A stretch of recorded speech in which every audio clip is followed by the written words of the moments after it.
ভারতের সংবিধান রচনার প্রক্রিয়া সংবিধান সভার বিভিন্ন বিতর্ক ও সমঝোতার মাধ্যমে সম্পন্ন হয়। এই সভায় ভারতের ভবিষ্যৎ রূপের বিষয়ে নানা মতবিরোধ ছিল। মৌলিক অধিকারের সংজ্ঞা নির্ধারণ, ধর্মনিরপেক্ষতা, সংখ্যালঘুদের অধিকার এবং কেন্দ্ররাজ্যের সম্পর্ক নিয়ে তীব্র আলোচনা হয়। একদিকে কিছু সদস্য কেন্দ্রকে শক্তিশালী করার পক্ষে ছিলেন, অন্যদিকে কেউ কেউ রাজ্যের অধিকারে জোর দিয়েছিলেন।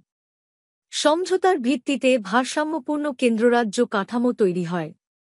এছাড়া সংখ্যালঘুদের জন্য সংরক্ষণ ও মৌলিক অধিকার রক্ষার বিষয়েও গুরুত্বপূর্ণ সিদ্ধান্ত নেওয়া হয়। সভায় ড.বি.আর.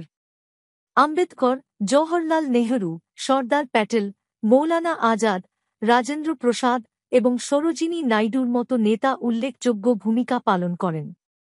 এই সভার প্রতিটি বিতর্ক ও সমঝোতা আমাদের সংবিধানের গণতান্ত্রিক ও অন্তর্ভুক্তিমূলক চরিত্র গঠনে ভূমিকা রেখেছে।